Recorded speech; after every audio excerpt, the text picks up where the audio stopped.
ኢትዮጵያ 500 ሺህ ኤርትራ ደግሞ 350 ሺህ እግረኛ ወታደሮች እንዳላት ተረጋገጠ። የሁለቱ ሀገራት የእግረኛ ወታደር አቅም በተመለከተ አንድ ዓለም አቀፍ ወታደራዊ ተቋም ሰፊ ሪፖርት ይዞ ወጥቷል። ሁለቱ ሀገራት ያሉበትን ወታደራዊ ፍጥጫ ተከትሎ የወጣው ይህ ወታደራዊ መረጃ እያነጋገረ ይገኛል። በቀዳሚነት እናስደምጣችኋለን። ሮይተርስ ስለ ኢትዮጵያ ይዘውት የወጣው ሐሰተኛ ዜና እያነጋገረ ነው።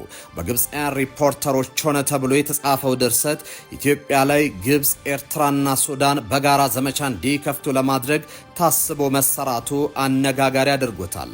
ነገሩ ከጀዋር መሐመድ ጋር ተያይዟል። ትሰሙታላችሁ። በራያ አላማጣ ከፍተኛ ወታደራዊ እንቅስቃሴ እየተደረገ መሆኑ ተሰማ። በወልቃይት ደግሞ የድሮን ቅኝት ቀጥሏል። የራያው ወታደራዊ እንቅስቃሴ ወደ ውጊያ ሊቀየር ይችላል በሚል ተሰግቷል። ምን ነግራችሁ ይሆናል።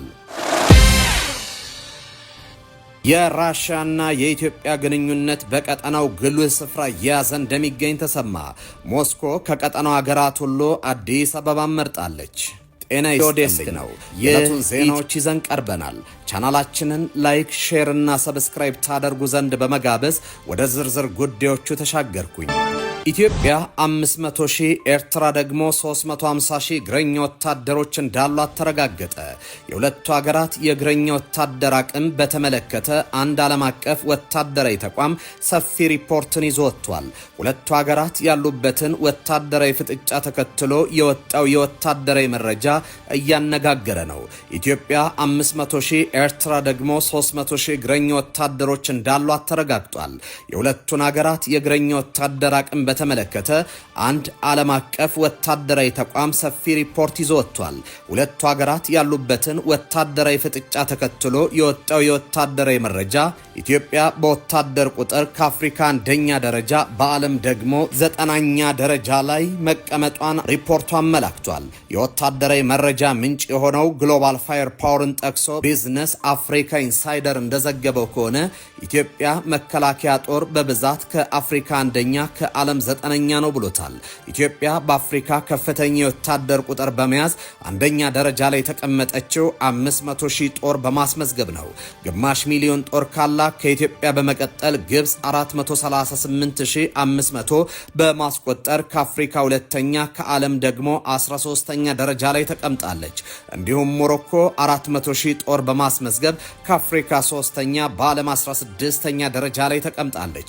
በአሁኑ ወቅት ከኢትዮጵያ ጋር ውጥረት ውስጥ የገባቸው ኤርትራ 350 ሺህ ጦር በማስመዝገብ ከአፍሪካ 4ኛ ከዓለም ደግሞ 20ኛ ደረጃ ተቀምጣለች። የቢዝነስ ኢንሳይደር እና በግሎባል ፋየር ፓወር መረጃ እንደሚያመለክተው ከሆነ የአፍሪካ ሀገራት ወታደራዊ መሽቀዳደም ውስጥ ገብተዋል። የአፍሪካ ሀገራት ወታደራዊ ጥንካሬ ብዙ ጊዜ የሚለካው በታጠቀው በጦር መሳሪያ ሳይሆን ባላቸው የወታደር ብዛት ነው። ሰፊ ወታደር ቁጥር ያላቸው ከአፍሪካ ቀንድ እስከ ሰሜንና ምዕራብ አፍሪካ ያሉ አንዳንድ ሀገሮች በቀጠናው ውጥረት ውስጥ የሚገኙ ናቸው ተብሏል። አሁን ባለው ነባራዊ ሁኔታ ውስጥ ከፍተኛ የወታደር ኃይል ካላቸው ሀገራት መካከል ግብፅ፣ ኤርትራና ኢትዮጵያ ውጥረት ውስጥ ይገኛሉ። ከፍተኛ ወታደራዊ ኃይል ያላቸው ሀገራት ወደ ግጭት ከገቡ ያላቸውን የሰው ኃይል ተሳቢ በማድረግ ወደ ጦርነት እንዳይገቡ ያሰጋል።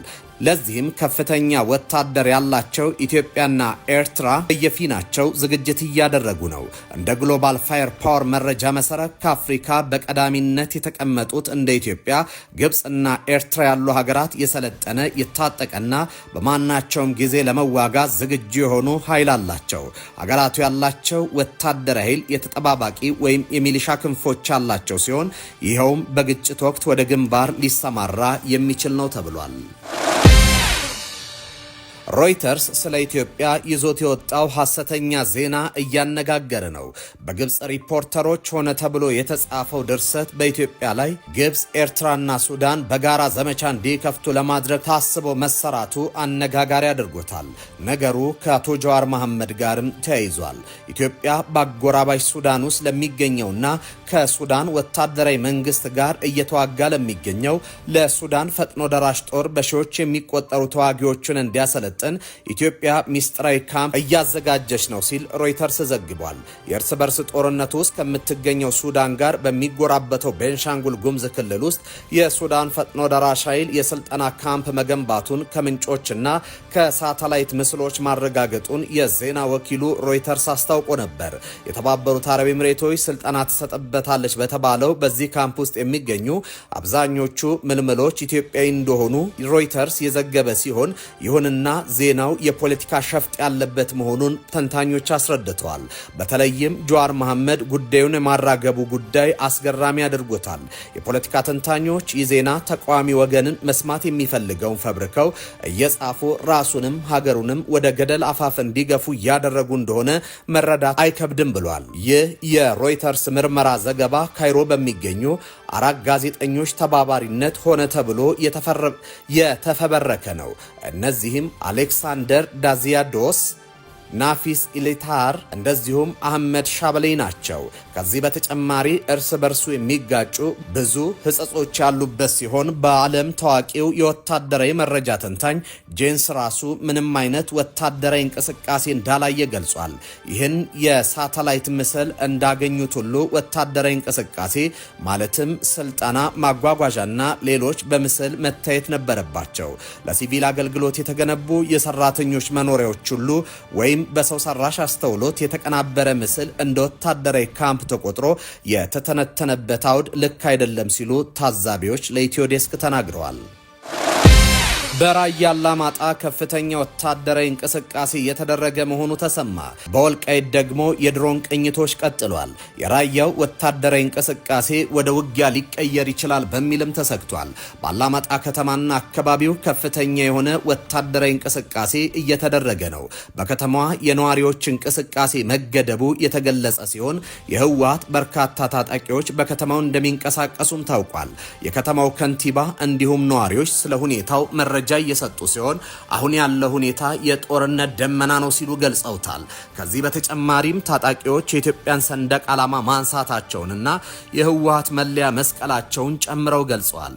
ባላማጣና በዙሪያው የሚገኙ አካባቢዎች የግጭቱ ስጋት እየተባባሰ መምጣቱም ተዘግቧል። ነዋሪዎቹ በስጋት ውስጥ በመሆናቸው የሲቪል እንቅስቃሴ የተገደበ መሆኑን ተናግረዋል። ከሰሞኑ በአማራ፣ ትግራይ እንዲሁም አፋር ክልሎች አዋሳኝ አካባቢዎች የተከሰተው ግጭት በአላማጣ፣ ኮረምና ጨርጨርን ጨምሮ በተለያዩ አካባቢዎች ላይ አሁንም ስጋት ሆኖ መቀጠሉን መረጃዎች አመላክተዋል።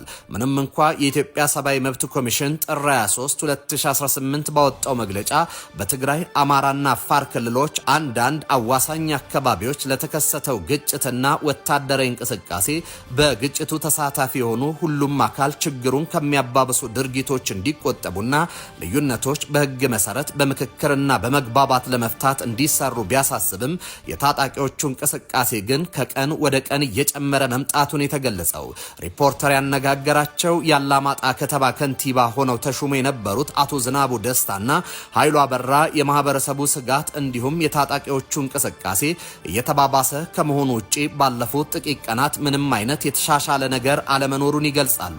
አቶ ኃይሉ አበራ እንደገለጹት አላማጣ ከተማ በቀን ክፍለ ጊዜ ውስጥ የነዋሪዎች እንቅስቃሴ እምብዛም የለም ብለው አካባቢው ፍርሃት የነገሰበት፣ አብዛኛው የታጠቁ ኃይሎች እንቅስቃሴው በከተማው ዙሪያና በምሽት ደግሞ አልፎ አልፎ እየተደረገ ያለበት ሁኔታ ነው ብለዋል። ነዋሪዎቹ በበኩላቸው የህወሓት ሰራዊት ሲሉ የጠሯቸው ታጣቂዎች በቁጥር በጣም የጨመሩ መሆኑን በዋናነት በመሆኒ በኮረምና በጨርጨር አቅጣጫዎች ኃይላቸውን በመጨመር እያጠናከሩ መሆኑ ፍርሃት ውስጥ መሆናቸውን ገልጿል። አቶ ኃይሎ በበኩላቸው ታጣቂዎች ብዙውን ጊዜ ቦታ የሚይዙት በምሽት በመሆኑ ታጣቂዎቹ ከተማ ውስጥ ብዙም አይታዩም ያሉ ሲሆን የተለያዩ ቦታ የተሰቀሉ የኢትዮጵያ ሰንደቅ ዓላማዎች መነሳታቸውንና በአንዳንድ አደባባይ ላይ ከዚህ ቀደም የነበረ የኢትዮጵያ ሰንደቅ ዓላማ ወርዶ ሌላ ምልክት ተደርጎበታል ሲሉ የታጣቂዎቹን ድርጊት አመላክቷል። ሌላኛው የከተማዋ ከንቲባ የነበሩት አቶ ዝናቡ ደስታ በተመሳሳይ ህዝቡ ላይ የጦርነት ድባቡ እየተባባሰ እንጂ እየቀነሰ አይደለም ያሉ ሲሆኑ ከከተማ ወጣ ብሎ በሚገኙ አካባቢዎች ላይ ነዋሪዎች ለዘርፍ ዝርፊያና ለጉዳት በመጋለጣቸው ስጋቱ እየጨመረ ነው ብለዋል። አክለውም አሁን በከተማ ከፍተኛ የሆነ የጦርነት ድባብ አለ በማለት አሁንም አካባቢው ያለበትን ሁኔታ ገልጿል። ህወሓት ትናንት ባወጣው መግለጫ የፌዴራል መንግስቱ አዲስ ጦርነት ሊከፍትብኝ በዝግጅት ላይ ነው በማለት ከሷል። ህወሓት በመግለጫው የኢትዮጵያ መንግስት እየቀሰቀሰ ያለው አዲስ ዙር ደም አፋሳሽ ጦርነት ሊቆም ይገባል ሲል ጠይቋል። ባለፈው ሳምንት በሰራዊቱና በሰላማዊ ህዝቡ ላይ በሰማይና በምድር በተፈጸመ ጥቃት የወገኖች ህይወት አልፏል ሲልም ከሷል። በ2025 የውድድር ዓመት በኢትዮጵያና በሩሲያ መካከል ያለው የሁለትዮሽ ንግድ ልውውጥ በ3 እጥፍ በማደግ ከ435 ሚሊዮን ዶላር በላይ መሻገሩ ተሰማ። ይህ ከፍተኛ እድገት በሁለቱ ሀገራት መካከል ያለውን ኢኮኖሚ ግንኙነት ወደ አዲስ ምዕራፍ ያሸጋገረ ሲሆን በተለይ በግብርና በማሽነሪና በቴክኖሎጂ ዘርፎች ላይ ታየው ትስስርም ለውጤቱ መገኘት ትልቅ ሚና ተጫውቷል። በኢትዮጵያ የሩሲያ አምባሳደር ኤቬዥኒ ተርኪን ለሀገራቸው የመንግስት መገናኛ ብዙሃን እንደገለጹት የንግድ ልውውጡ እድገትም በሁለቱ ወገኖች መካከል በኩል በታየ ጠንካራ ፍላጎት የመጣ ነው ብለዋል። ከሩሲያ ወደ ኢትዮጵያ ማዳበሪያ፣ የግብርና ማሽነሪዎችና የኃይል ማመንጫ መሳሪያዎች የሩሲያ ዋነኛ ኤክስፖርት ምርቶች ነበሩ። ከኢትዮጵያ ወደ ሩሲያ ቡና፣ አበባዎችና ጨርቃጨርቅ የገበያው ቀዳሚ ስፍራን ይዘዋል።